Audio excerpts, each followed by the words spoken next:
कुछ इतिहासकार नकारेंगे कि 1940 में पश्चिमी यूरोप में नाजी जर्मनी का ब्लिट्जक्रिग कुछ भी अन्य नहीं था, बल्कि वह शानदार था। लगभग सभी युद्धों में पहले सैन्य अभियान लंबे खींचे गए मामले थे, अक्सर वर्षों तक चलते थे।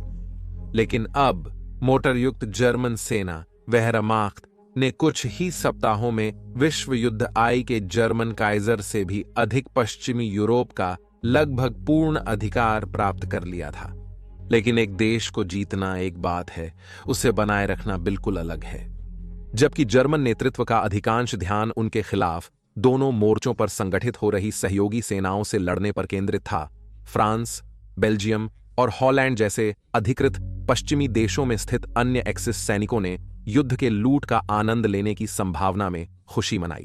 उत्तरी अफ्रीका में लड़ाई या कठोर पूर्वी मोर्चा के विपरीत 1954 से पहले पश्चिम में स्थित जर्मन सैनिकों ने अच्छा भोजन, अच्छी शराब और स्थानीय महिलाओं की संगति का आनंद लिया।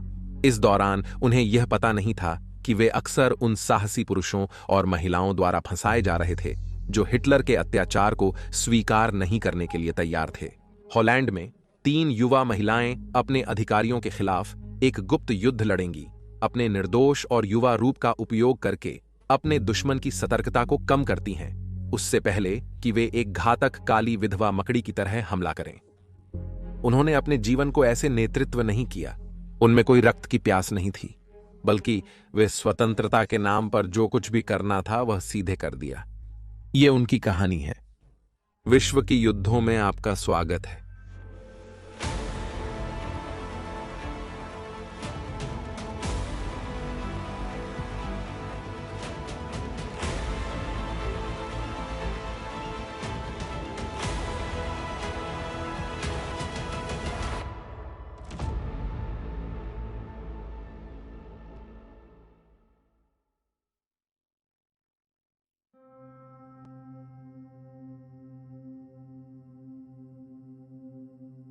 सोलह सितंबर 1920 को डच शिक्षक पीटर शाफ्ट और उनकी पत्नी अफजे ने अपनी बेटी जन्ने के शाफ्ट का जन्म स्वागत किया। हैनी, जो अपने माता पिता के साथ उत्तर हॉलैंड की राजधानी हार्लेम में बड़ी हुई, ने वहां एक शांत जीवन बिताया। स्कूल में उसके विशिष्ट लंबे लाल भूरे बालों की वजह से बच्चों ने उसका मजाक उड़ाया, जिससे वह शर्मीली बन गई। लेकिन घर पर माता पिता के साथ स्थिति अलग थी। वहां परिवार नियमित रूप से वर्तमान मामलों और राजनीति के बारे में गहन चर्चाओं में शामिल होता था, और इसने उसे सही और गलत की गहराई से जड़ी हुई समझ और न्याय के बारे में अवधारणाएं दी। बड़े होते होते उसने अपने करियर का चयन करने का सोचा और उसने निर्णय किया कानून पढ़ने का, मानवाधिकारों में विशेषज्ञता के साथ। उसका सपना अंततः लीग के लिए काम करने का था, राष्ट्र जो आज के संयुक्त राष्ट्र के अग्रदूत हैं। आम्स्टर्डम विश्वविद्यालय में अपनी डिग्री शुरू करने के बाद ज्यादा देर नहीं लगी। यूरोप फिर से युद्ध में डूब रहा था, लेकिन हैनी और उनके सहपाठियों के लिए शुरुआत में यह चिंता थोड़ी थी कि लड़ाई उन्हें किसी मायने में शामिल करेगी। पहली विश्व युद्ध के दौरान रानी विल्हेल्मिना की देखरेख में हॉलैंड, साथ ही कई अन्य यूरोपीय राष्ट्रों ने संघर्ष में खुद को तटस्थ घोषित किया और इसने उन्हें लड़ाई से बाहर रखा। 3 सितंबर 1939 को जब ब्रिटेन और फ्रांस ने हिटलर के पोलैंड पर हमले के बाद जर्मनी पर युद्ध घोषित किया, तभी सिंहासन पर विल्हेल्मिना ने हॉलैंड की तटस्थता की घोषणा की, युद्ध से बचने की आशा में। इस बार वह गलत थी। 10 मई 1940 को हॉलैंड को जर्मन ब्लिट्जक्रिग द्वारा तबाह किया गया। जर्मन टैंक और विमानों ने डच सीमा को कब्जा किया और जर्मनी और फ्रांस को वापस हटने पर मजबूर किया गया। हॉलैंड को पीछे हटाया गया और फ्रेंच जर्मन पैराट्रूपर्स ने रानी को पकड़ने की विफल कोशिश की। छोटी डच सेना जर्मन बलों को रोकने के लिए दुखद रूप से असुसज्जित थी और बहादुर, जिद्दी प्रतिरोध के बावजूद वे जल्द ही पीछे हट गए। अंतिम कील तब आई जब जर्मन लुफ्तवाफे ने 14 मई को रॉटरडम पर बमबारी की, जिसमें 900 लोगों की मौत हो गई और करीब 25,000 घर नष्ट हो गए। बमबारी के अधिक खतरे से डच सरकार ने आत्मसमर्पण कर दिया। हॉलैंड हार गया। शुरुआत में हैनी और उनके सहदेशियों के लिए बदलाव कम हुए और यह वास्तव में समृद्ध होने साबित हुआ। ऑस्ट्रियाई नाजी आर्थर सेसिंकार्ट को प्रभावी रूप से नीदरलैंड्स का नेता नियुक्त किया गया। उन्होंने प्रतिरोध को दबाने का प्रयास करते हुए शुरू में मखमली दस्ताने की दृष्टि अपनाई। डच लोगों को निर्दयी क्रैकडाउन की बजाय पोलैंड और चेकोस्लोवाकिया छोड़ने के लिए मजबूर किया गया। डच व्यापार और कंपनियों ने महान ब्रिटेन के खिलाफ अभियान के लिए युद्ध सामग्री निर्माण में रोजगार प्रदान किया। अतः डच व्यापारों ने व्यापारिक अधिकार अधीनता की शुरुआत के बाद कुछ समय तक अर्थव्यवस्था में वृद्धि देखी, परंतु 1 वर्ष के भीतर ही तीव्र पतन हुआ, क्योंकि जर्मनी ने अपने युद्ध के लिए बढ़ती मांग के कारण अधिक संसाधनों की मांग की। हालांकि हॉलैंड की यहूदी जनसंख्या के लिए चीजें बहुत अलग थीं। जल्द ही यहूदी विरोधी कानूनों को डच लोगों पर लागू किया गया, जिसका हन्नी मानवाधिकारों में मजबूत आस्था रखने वाली पूरी तरह से विरोध करती थीं। इसने हन्नी को नाज़ियों के खिलाफ उनकी पहली प्रतिरोध की क्रिया की ओर ले जाया। सभी डच नागरिकों को पहचान पत्र ले जाने की आवश्यकता थी और यहूदी नागरिकों के पत्र पर एक बड़े जे के साथ चिह्नित किए गए थे ताकि उन्हें अलग किया जा सके। उन्हें अधिकृत हॉलैंड में जीने की क्षमता बहुत हद तक सीमित हो गई थी और वे जर्मन सैनिकों के हमले और गिरफ्तारी के लिए लक्ष्य बन गए थे। यह डच लोगों के लिए बहुत कठिन समय था और यह जर्मन सैनिकों के लिए भी बहुत कठिन समय था। अतः हैनी ने एक स्विमिंग पूल पर जाकर अपने 2 यहूदी मित्रों, जिनसे विश्वविद्यालय में मिले थे, के लिए 2 पहचान पत्र चुराए।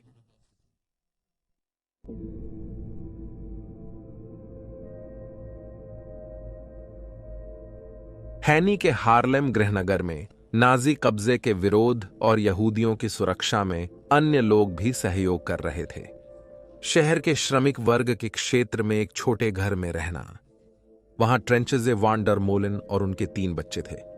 ट्रेंचजे काल काल में वे साधारण महिला से अधिक थीं, दृढ़ संकल्प वाली और सामाजिक न्याय और राजनीति की मजबूत समझ वाली। 1930 के दशक में हॉलैंड में असामान्य परिस्थिति में अपने पति से तलाक लेने वाली उन्होंने अपने 3 बच्चों को समाजवादी सिद्धांतों पर पाला और अंततः उन्होंने वहां के बढ़ते कम्युनिस्ट आंदोलन में हिस्सा लिया। वह एक विशेष व्यक्ति थीं। लड़कियों ने युद्ध से विस्थापित स्पेनिश बच्चों को खुद बनाए गए गुड़ियाओं भेजी थीं। 1930 के दशक के अंत के साथ साथ वे लोगों की सहायता करके सताने से बचने में अधिक सक्रिय हुए। हॉलैंड, जैसे कि कई यूरोपीय देशों की तरह, जल्द ही खुद को जर्मनी से शरणार्थियों की संख्या में लेते हुए पाया जब हिटलर ने तथाकथित अवांछनीयों को देश से बाहर करना शुरू किया। हार्लेम के उनके छोटे घर के बावजूद उन्होंने फिर भी लाल सहायता के प्रयास में शामिल होकर जर्मनी के साथी कम्युनिस्टों को अपने यहां लेना शुरू कर दिया। बाद में उन्होंने हिटलर के प्रतिरोधी यहूदियों को शरण दी और उन शरणार्थियों के व्यय से सीखा कि कैसे अधिकारियों या हानिकारक समूहों से चीजें छिपाए रखें जो उनकी दयालुता को नुकसान पहुंचा सकते हैं। जब हिटलर ने हमला किया, यह निश्चित रूप से एक कीमती कौशल बन गया। स्टीगन ने बाद में याद किया कि समुद्र पार संधि के दौरान वे यहूदी परिवार के साथ रहते हुए हर शुक्रवार को मोमबत्तियां जलाने वाली यहूदी परंपरा में भाग लेते और इसे साझा करने पर विनम्रता महसूस करते थे। यह ज्यादा समय नहीं लगा जब दोनों स्टीगन लड़कियों, जिनमें से ट्रूस 16 और फ्रेडी 14 की उम्र की थीं, नाजी कब्जे की प्रतिरोध में उलझ गईं। 30 अप्रैल 1941 को परंपरागत रूप से क्वींस डे के नाम से जाने जाने वाले डच छुट्टी पर उन्होंने अपना जर्मन सरकार के खिलाफ प्रतिरोध आरंभ किया। फ्रेडी के अनुसार, हमने एक पर्चा बांटा जिस पर नीदरलैंड्स की स्वतंत्रता और महारानी की जय का नारा था। हमने सड़कों पर जर्मन पोस्टरों पर चेतावनियां भी चिपकाईं। जर्मनी में काम करने के लिए पुरुषों को बुलाते हुए कहा, जर्मनी न जाएं। हर डच पुरुष जो जर्मनी में काम कर रहा है, एक जर्मन पुरुष सामने जाएगा और फिर हम अपनी बाइकों पर जल्दी से चले जाते थे। लड़कियां अक्सर अपनी मां के साथ नात्सी विरोधी पर्चों और प्रो कम्युनिस्ट समाचार पत्रों का वितरण करने में भी शामिल होती थीं। प्रतिरोध को बढ़ावा देने के प्रयास का हिस्सा बनते हुए अपने देशवासियों के बीच यूरोप के प्रतिरोध समूहों के लिए जाने जाते हत्याओं और विनाश के वीरतापूर्ण रूप से इसका खतरा उत्तेजक नहीं हो सकता, लेकिन वह उतना ही बड़ा है। अधिकारी दलों द्वारा पकड़े जाने पर लड़कियां गेस्टापो को सौंपी जा सकती थीं, जहां उन्हें सूचना के लिए यातना दी जा सकती थी और फिर उन्हें मार दिया जा सकता था। नाजियों के खिलाफ 2 लड़कियों की सक्रिय भूमिकाओं की उपयोगिता ने उन्हें उनके स्थानीय प्रतिरोध नेता फ्रांस वान डर वील, प्रतिरोध की परिषद के प्रमुख जिसका संबंध डच कम्युनिस्ट पार्टी से था, की मान्यता दिलाई। वान डर वील ने लड़की की मां से मिलकर उससे अनुमति मांगी कि वह लड़कियों को फायर आर्म्स, विस्फोटक और सबोताज में प्रशिक्षित करने दे। उसने लड़कियों की अत्यधिक सहभागिता देखकर मान्य किया कि उनके लिए अपने फॉशिस्ट दमनकारियों से लड़ना आवश्यक है। उनकी मां ने सिर्फ यही चाहा कि वे चाहे जो भी प्रतिरोध करें, लेकिन कभी भी अपनी मानवता न खोएं। इस प्रकार बहनों और 5 नए भर्तियों ने जंगल में अपनी शिक्षा शुरू की, जहां उन्हें जर्मनों और नाजियों से लड़ने की प्रशिक्षा दी गई, लेकिन डच सहयोगी। प्रशिक्षण पूरा होने पर वे काम पर लग गए और शुरुआत में कुरियर के रूप में विभिन्न समूहों के बीच संदेश ले जा रहे थे। महिलाओं को जर्मन सैनिकों के साथ सौदा करते समय अधिक अज्ञातता मिली, जो कम से कम शुरुआत में पुरुषों को प्रतिरोध के प्रमुख सदस्य मानते थे। यह विशेष रूप से उन लड़कियों के लिए था जिन्होंने खुद को बच्चों की तरह दिखाने और व्यवहार करने की कोशिश की, जिससे अधिक संदेह पैदा हुआ। वे प्रतिरोध के लिए काम कर रहे थे। समय के साथ उनकी अन्य क्षमताओं की उपयोगिता मान्य हुई और उनके कर्तव्य विस्तारित हुए, जिसमें यहूदी बच्चों को चेक पॉइंट्स से बचाने का कार्य भी शामिल था। यह एक असामान्य या संदिग्ध दृश्य नहीं था। उन्होंने एक प्रतिरोध अस्पताल में काम करके उन लोगों की देखभाल की जिन्हें नाजियों से बचने के लिए सामान्य अस्पतालों में नहीं जा सकते थे। उन्हें एक जर्मन अस्पताल में काम मिला जहां उन्हें अधिकतम काम करना पड़ा, पर उन्होंने अपनी युवा महिला होने का लाभ उठाया। उन्हें जल्दी ही गार्ड्स को भ्रमित करने के लिए इस्तेमाल किया गया जब प्रतिरोध सदस्यों ने जर्मन और सरकारी सुविधाओं पर हमला किया। फिर ट्रस्ट से कहा गया कि वह एसेस में एक अधिकारी को फुसलाने में मदद करे, जिसे शहर से बाहर हत्या के लिए चिह्नित किया गया था। जैसा कि फ्रेडी ने बाद में समझाया, ट्रस्ट ने उससे एक महंगे बार में मिला, उसे बहलाया और फिर उसे जंगल में घूमने ले गया। उसने पूछा, क्या आप टहलने चलेंगे? और बिल्कुल वह चाहता था। फिर उन्होंने हमारे ही एक व्यक्ति से भिड़ा जिसे संयोग कहा गया। उस दोस्त ने ट्रस्ट से कहा, लड़की, तुम्हें यहां होना नहीं चाहिए। उन्होंने माफी मांगी, मुड़े और चले गए। और फिर उस आदमी को अनभिज्ञता बनाए रखने के लिए गोलियां चलाई गईं। उन्होंने पहले ही गड्ढा खोद लिया था, लेकिन हमें वहां होने की अनुमति नहीं थी। हालांकि उन्होंने स्वयं ट्रिगर नहीं खींचा, लेकिन अब लड़कियां जर्मन शासन के खिलाफ सक्रिय रूप से लड़ रही थीं और उनके सहयोगी। फ्रेडी के लिए पहला लक्ष्य नहीं एक जर्मन, बल्कि एक देशद्रोही था। ट्रस्ट ने बाद में हत्या की याद की। यह दुखद और बहुत कठिन था और हमने इसके बाद रोया। हमें लगा यह हमारे लिए अनुपयुक्त था। यह केवल वास्तविक अपराधियों के लिए ही उपयुक्त है। इंसान सब कुछ खोता है। यह जीवन की सुंदरता को विषैला बना देता है। फिर भी हत्या के भावनाओं के बावजूद लड़कियां प्रमुख हत्यारे बन गईं। उन्होंने वह तरीका सुधारा जिसमें एक लड़की साइकिल चलाती थी और दूसरी पीछे बैठी होती थी।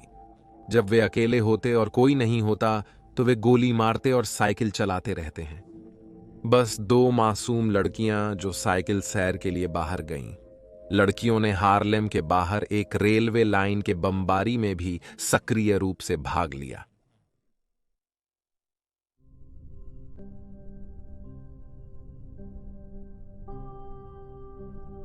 आम्स्टरडम में वापस आते ही नाजी कब्जे के तहत हेन्नेस शाफ्ट के लिए चीजें और भी असहनीय हो रही थीं।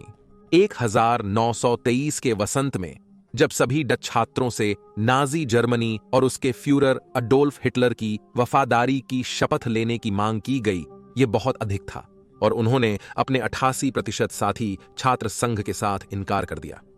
उन्होंने तत्काल अपनी विश्वविद्यालय की जगह खो दी और हार्लेम को अपना घर बना लिया।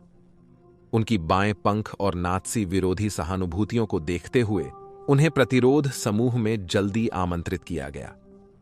हैनेस ने शामिल होने की सहमति दी, लेकिन उन्हें हैरानी हुई कि उन्हें कुरियर के रूप में उपयोग किया जाएगा और उन्होंने लड़ने की अनुमति मांगी। प्रतिरोध के नेताओं ने शायद ओवरस्टीगन बहनों की सफलता से प्रेरित होकर उसे एक अस्सासिन के रूप में खुद को साबित करने का मौका दिया। और उसे एक संपर्क से मिलने के लिए कहा गया था जो उसे उस आदमी के पास ले जाएगा जिसे उन्होंने मौत के लिए चिन्हित किया था। लक्ष्य के नजदीक आते ही उसके संपर्क ने उसे बंदूक सौंपी और जब मौका मिला तो उसने उसे गोली चलाने के लिए कहा। हानेस ने हिचकिचाहट के बिना उस आदमी पर बंदूक चलाई, लेकिन कुछ नहीं हुआ। हानेस ने उत्साह से 2 बार गोली चलाई जब वह आदमी उनकी ओर बढ़ा, लेकिन हर बार बंदूक सिर्फ एक क्लिकिंग ध्वनि उत्पन्न करती थी। फिर उसे यह पता चला कि यह सब एक परीक्षण था और उसका लक्ष्य वास्तव में विरोधी दल के एक उच्च पदाधिकारी थे। हानेस नाराज थी, पर जब उसे बताया गया कि उसने परीक्षा में पास हुई तो उसका गुस्सा ठंडा हो गया और कि अगली बार लक्ष्य वास्तविक होगा और बंदूक लोड होगी। इस प्रकार हानेस ओवरस्टीगन सिस्टर्स का हिस्सा बन गया, जिन्हें अन्य महत्वपूर्ण कार्यों के साथ हत्याओं का भी दायित्व सौंपा गया, या जैसा कि उन्होंने उन्हें कहा, तरलीकरण। हालांकि अंतिम लक्ष्य बेशक नाजी के नीदरलैंड्स के कब्जे को हटाना था, लेकिन उनके लक्ष्य मुख्य रूप से वे ही डच नागरिक थे जो जर्मनों के साथ सक्रिय रूप से सहयोग कर रहे थे। उन्होंने विशेष रूप से एनएसबी के सदस्यों को निशाना बनाया, जो डच नाजी पार्टी थी, जिसके 1940 में वयस्क पुरुष आबादी के लगभग 3% सदस्य थे। एनएसबी नियमित रूप से जर्मन स्वामियों के लिए यहूदी, कम्युनिस्ट और अन्य अवांछित लोगों की गिरफ्तारी करता था, और इससे उनकी कार्यक्षमता सीमित हुई और समुदाय से किसी भी सहायता को सर्वोच्च प्राथमिकता थी। हालांकि उनकी सभी शूटिंग्स निर्धारित नहीं थीं। एक बार ट्रस ने देखा कि एक डच एसएस सैनिक ने, जिसे वह सवाल कर रहा था, डरे हुए परिवार से एक बच्चे को ले लिया और उसका सिर दीवार से टकरा गया। भयभीत और क्रोधित होकर उसने अपनी पिस्तौल निकाली और सैनिक को मार दिया। वह जानता था कि इससे बच्चे की वापसी नहीं होगी और परिवार का दर्द भी कम नहीं होगा, लेकिन फिर भी उसे लगा कि उन्हें न्याय मिला। दुखद है कि जोखिम सीमित नहीं था। प्रतिशोध के लिए जर्मन लोगों को बार बार सड़कों पर घेरा जाता था और उन्हें सार्वजनिक फांसी दी जाती थी। इसका लक्ष्य प्रतिवाद की सजा देना और जन समर्थन को दबाना था। उनके लिए यद्यपि अक्सर इसका उल्टा प्रभाव होता था। जब उससे प्रतिशोध की भावनाओं के बारे में बाद में पूछा गया, ट्रस ने कहा, मुझे डर है कि यदि प्रतिरोध ने इसे नहीं रोका होता तो मासूम लोगों की हत्या हो सकती थी। लेकिन 6 मिलियन यहूदियों के बारे में, क्या वे मासूम लोग नहीं थे? उन्हें मारना प्रतिशोध नहीं था। हम आतंकवादी नहीं थे।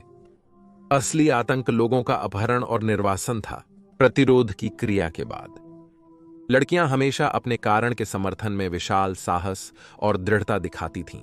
सिर्फ एक बार ही किसी कार्य को अस्वीकार करती थीं। सवाल का मामला बच्चों का अपहरण करने की योजना था। सेसिनखार्ट को जर्मनों ने हॉलैंड की देखरेख और सुरक्षित वापसी की जिम्मेदारी सौंपी थी। बदले में उनके कुछ लोग जो जर्मन हिरासत में थे।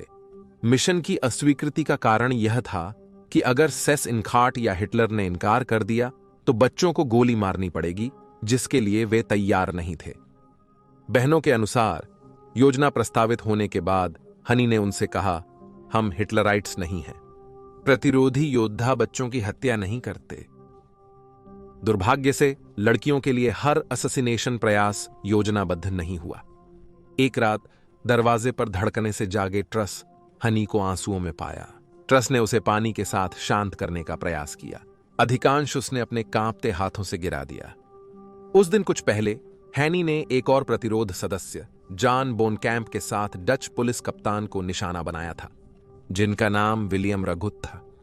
दोनों प्रतिद्वंद्वी योद्धा साइकिल पर थे और हैनी के साथ अपने लक्ष्य की ओर जा रहे थे जब हैनी ने उसे गोली मारकर साइकिल से नीचे गिरा दिया।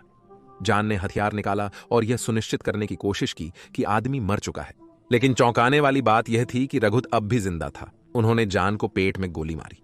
गोलीबारी के बाद भीड़ में हलचल के बीच हैनी को साथी की सहायता करने का कोई उपाय नहीं था और अपराध बोध में वह साइकिल से चली गई। ट्रस और हैनी अस्पताल गए, जहां जॉन का इलाज हो रहा था, लेकिन उन्होंने पाया कि वह एसएस द्वारा कठोर सुरक्षा में था। अस्पताल में पूछताछ के दौरान जॉन ने किसी भी धमकी के बावजूद किसी भी जानकारी देने से इनकार कर दिया। अंततः एनएसबी ने 2 महिलाओं को नर्स के रूप में बदलने और प्रतिरोध के सदस्यों के रूप में बनने के लिए उनसे बात करने के लिए भेजा। एक छल जिसमें जॉन फंस गई और वह मरने से पहले हैनी का नाम दे दिया। अगले दिन उसके माता पिता को गिरफ्तार करके दक्षिणी हॉलैंड के एक संग्रहण शिविर में भेजा गया। यह स्पष्ट था कि हैनी जर्मन और एनएसबी द्वारा लाल बालों वाली लड़की के रूप में जाने जाने वाले एक जाल का हिस्सा था। उसे अस्पताल ले जाए जाने पर उसे एक पूर्व हत्याकांड में छोटे समय के लिए देखा गया। हैनी अपने माता पिता की मुक्ति के लिए स्वयं को सरेंडर करना चाहती थी, लेकिन फ्रेडी अंत्रुस ने उसे मना किया, बताते हुए कि ऐसा करने पर उन्हें और उसके माता पिता को भी मार दिया जाएगा, चेतावनी के रूप में।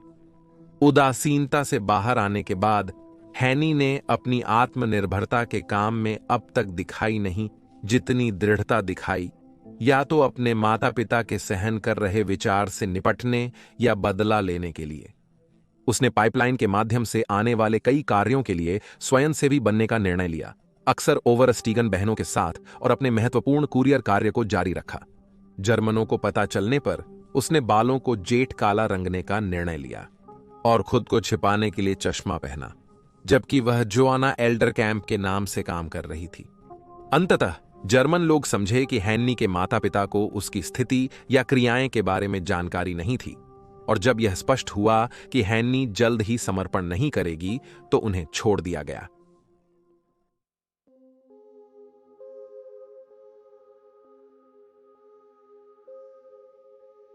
मंगलवार 5 सितंबर 1954 को वह खबर, जिसका 4 साल से अधिक समय से लोग इंतजार कर रहे थे, अधिकृत हॉलैंड में घूमने लगी। जून में नॉर्मैंडी उत्क्रमण से बाहर निकलने वाली सहयोगी सेनाओं ने अब सीमा पार कर ली थी और वे हॉलैंड को मुक्त कर रहे थे। यह एक झूठी रिपोर्ट थी, परंतु बाद में सहयोगी सेनाएं ने हमला कर धीरे धीरे जर्मन सेना को मारने का काम शुरू किया। यह प्रतिरोध के लिए महत्वपूर्ण समय था।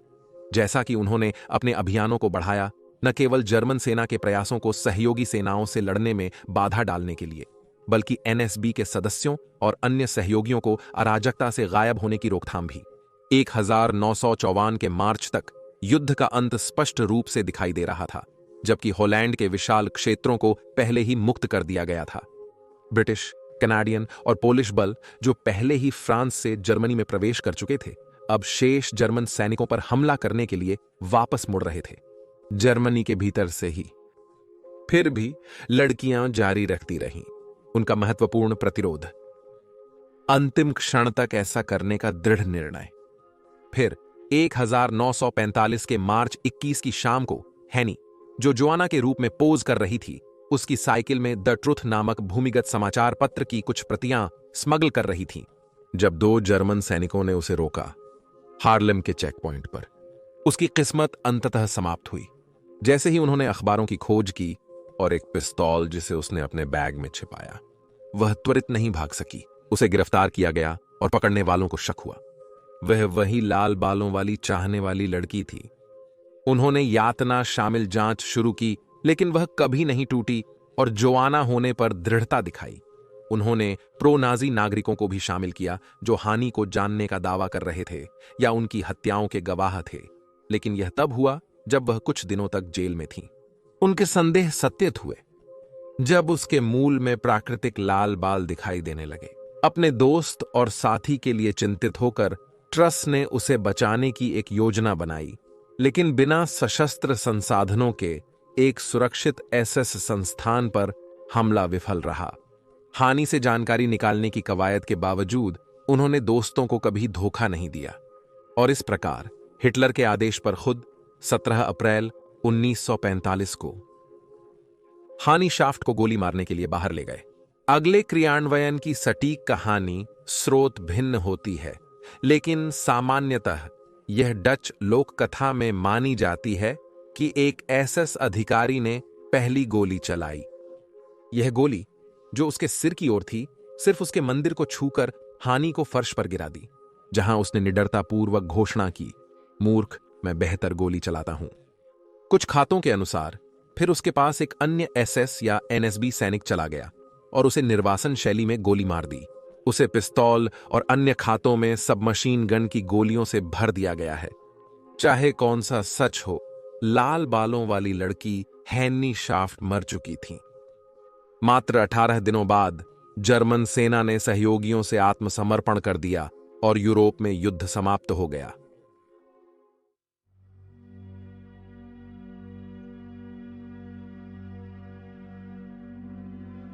युद्ध के बाद डच प्रतिरोध के सदस्यों ने 400 से अधिक साथियों, जिनमें हैनी भी शामिल थी, की खोज के लिए जो एक उथली कब्र में दफनाए गए थे रेतीले टिलों की खोज की। उसे खोदकर निकाला गया और 27 नवंबर 1945 को उसे राज्य समाधि दी गई, जिसकी अध्यक्षता रानी विल्हेल्मिना ने स्वयं की, जिन्होंने हैनी को डच प्रतिरोध का प्रतीक बताया। हालांकि उनकी आजादी के लिए उसने जो भी किया, युद्धोत्तर काल में डच लोग उसकी पूजा जल्द ही खो देंगे। उसके समाजवादी विश्वासों के कारण उसे डच कम्युनिस्ट नायक माना गया, परंतु जब स्टालिन के अधीन सोवियत संघ द्वारा पूर्वी यूरोप में किए गए कार्य सार्वजनिक हुए, हॉलैंड में कम्युनिज्म की लोकप्रियता घट गई। इस प्रकार हॉलैंड में कम्युनिज्म को विनाशकारी और डरावने फाशीवाद की तरह देखा गया और इसलिए हैनी के लिए स्मरण की समयव्यापी प्रतिबंध लगाया गया। लेकिन वे सभी को रोक नहीं सके। फ्रेडी और ट्रस ओवरस्टीगन ने युद्ध सामना किया और उन्होंने अपने निडर मित्र को कभी नहीं भुलाया। 22 वर्षीय ट्रस ने हान्नी के राज्य संस्कार से कुछ दिन पहले पीट मैंगर से शादी की। जब उनकी पहली बेटी पैदा हुई तो उन्होंने उसका नाम अपने स्वर्गीय साथी हान्नी के सम्मान में रखा। युद्ध के बाद उन्होंने और हान्नी ने अपनी कहानियों को जीवंत रखने के लिए काम किया, जिसमें उन्होंने सहिष्णुता बढ़ाने और लोगों को युद्ध होलोकॉस्ट के बारे में सच्चाई सिखाने वाले कार्यक्रमों में नियमित रूप से बोलना शामिल किया। फिर भी उनसे बार बार पूछे जाने वाले एक सवाल का उत्तर वे कभी नहीं देते थे, यानी उन्होंने कितने लोगों को मारा था। उन्होंने कहा कि यह सवाल किसी सैनिक से कभी नहीं पूछना चाहिए। 1982 में ट्रस एक प्रमुख मूर्तिकार बने और उन्होंने हानी की मूर्ति का अनावरण किया, जिसे उनके निवास स्थान हार्लेम में स्थापित किया गया। बहनों ने हानी शाफ स्मारक फाउंडेशन का निर्माण किया ताकि उन्हें आधिकारिक मान्यता मिले और उन्हें डच नायक के रूप में मान्यता मिले। उनके प्रयासों के कारण 1990 के दशक से हर नवंबर के अंतिम रविवार को हॉलैंड लाल बालों वाली लड़की की याद की जाती है।